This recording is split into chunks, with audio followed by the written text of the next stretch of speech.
you didn't think a rededication ceremony would be so much fun. I'm so glad that you all took me here today. Brings a lot of vibrant spirit to what's going on here, and we hope that this renewal and this revitalization, this remodel,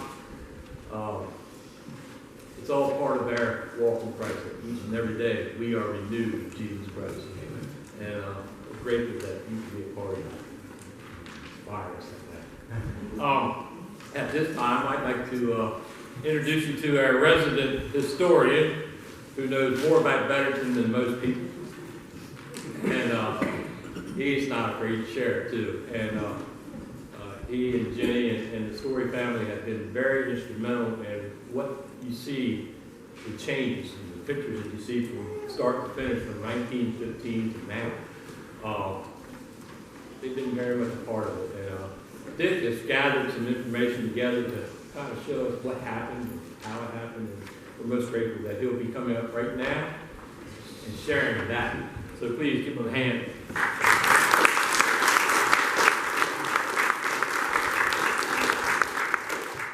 The applause before a presentation is generally hope. During is faith, and afterward is charity. I thank you for the opportunity. Bill chose me because I was around for all but 30 of those 108 years. It's true.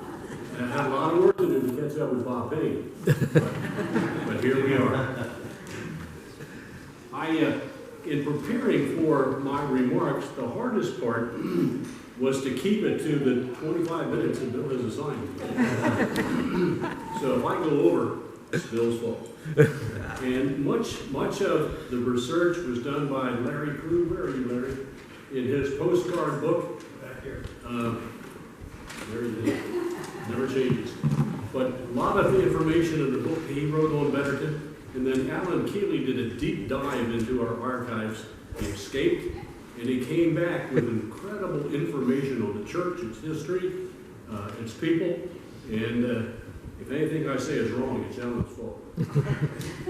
One of the things that shows up many times in Larry's book and Alan's research is this quote that says,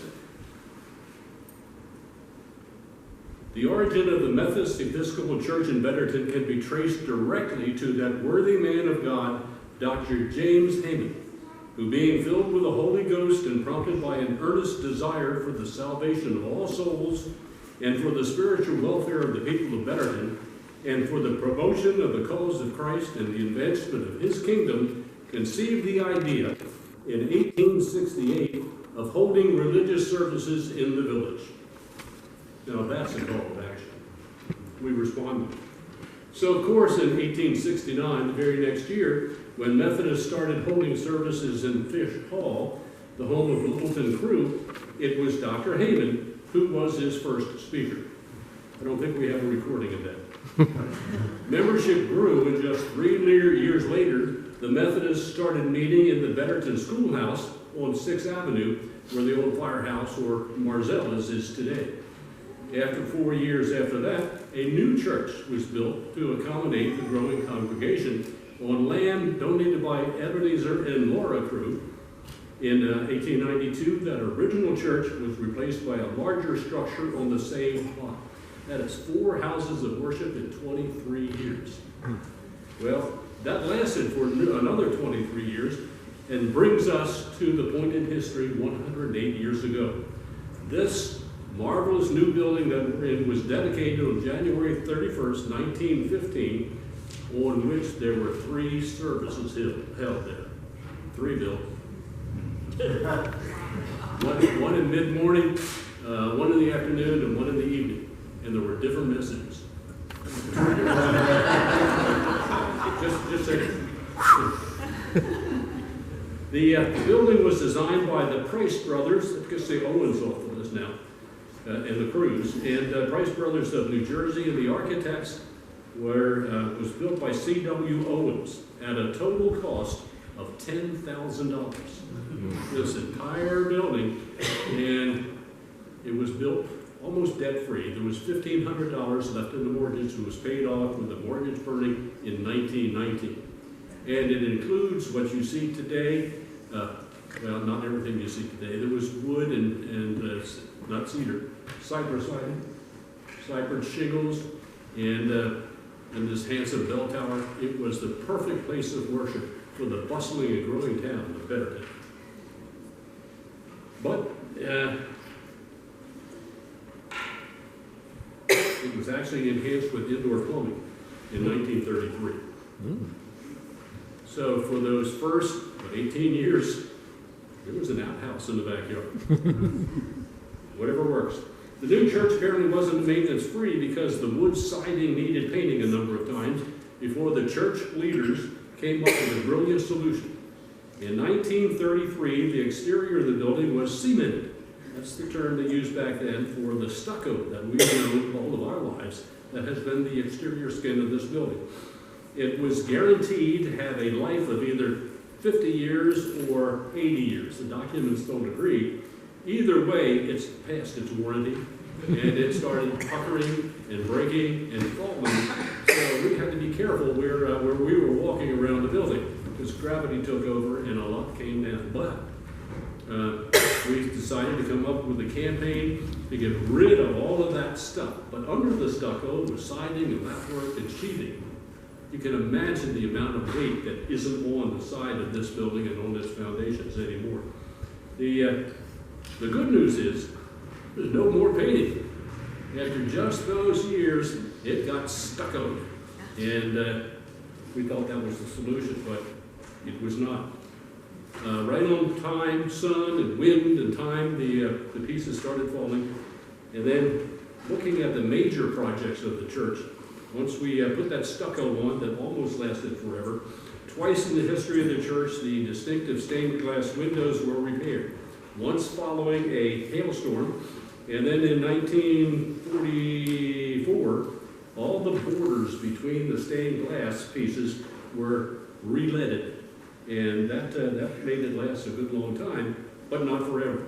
So in 2017, a new, more elaborate fundraising project was begun to raise $50,000, 5 times the cost of the original building, to completely restore the windows, repair and weatherize all 23 stained glass windows.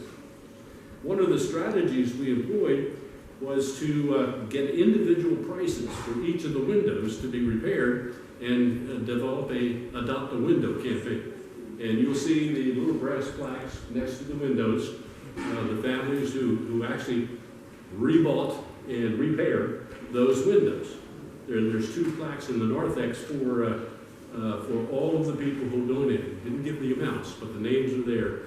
And many of those people are still in the community, and as you see them, after looking at the names, thank them for their generosity. It was incredible.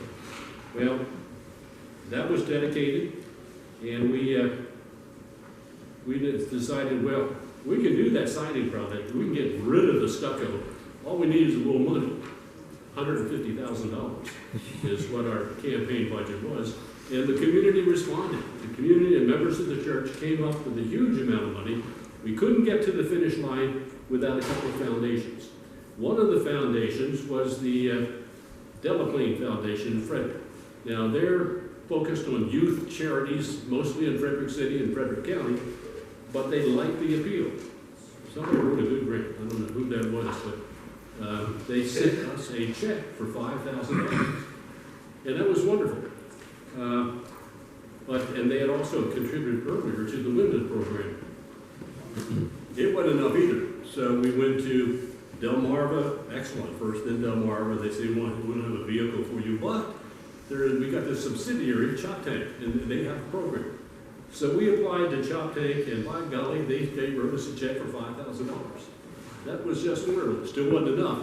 But the good news is they put an article in their newsletter. Here it is. I'm going to give it to Alan, and it'll be in the archives before we're out of here, probably. And it was awful. The words were wrong, the facts were wrong. The editor took a picture of the bay that was fogged in. All you could see was a little bit of sand in the foreground and fog, and the promise that there was actually a bay out there. That notwithstanding, there was a couple who lives in Anne Arundel County and has a summer home in Dorchester County. So they got a copy of this newsletter. They read it, and they called me and said, "Can you and the pastor talk to us about maybe we'll make a nice sizable contribution?" And after they left, they said, "We'd like to pledge $5,000 to your restoration campaign," and they did. A couple of months later, I got a phone call, and it's all anonymous. They don't want their names out. They said, Mrs. Mystery Person said, "We're redoing our legacy. Our daughters are well taken care of. Our grandkids are well endowed. We want to pick 3 charities to donate to. And we'd like you to be one of them for a major gift. Would you accept it?" Yeah, we'll take it. She said, "It's $20,000. So this couple total would be $25,000. There was joy in London. Except when I got a phone call from Mrs. Mystery Person, and she said, "Are you ever going to cash our check?" And I said, "What check?" The check was lost in the mail for a couple of months. There was $20,000 in this little envelope that says postage due 30 cents. I paid that. Going to off my taxes. But can you imagine $20,000 in here, and we had to find. You can imagine the conversation.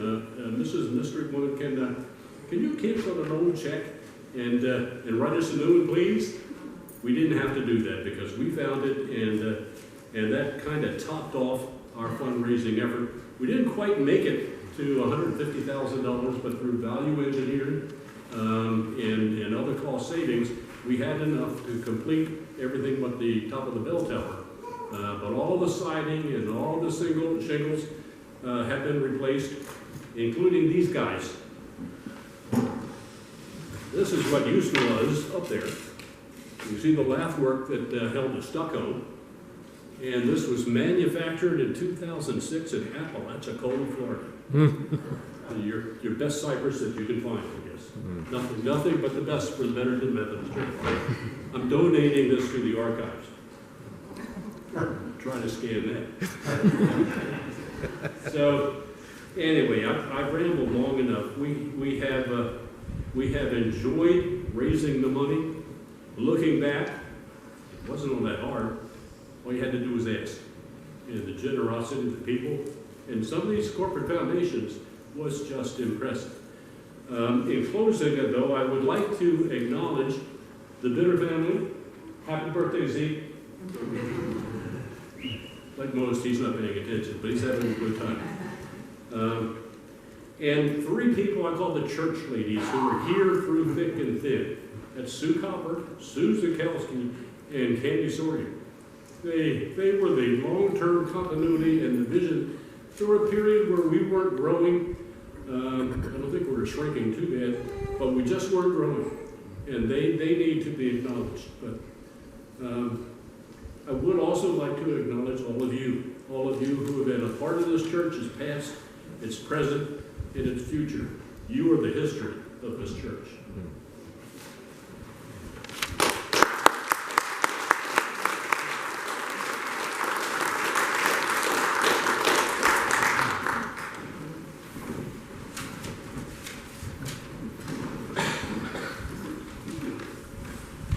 Thank you, Dick. It's always a pleasure to hear your radio voice and bringing all the history of this church and the town as well. I mean, I did not know that there were 4 places of worship. 3 in a matter of 24 years. Oh, 4 people, yes. Yeah. So it's amazing. You know where they are. You will? Larry. Oh, Larry can tell us? Look forward to talking to you after. At this time, we're going to ask Gray Whitman to lead us in a song. Part of worship.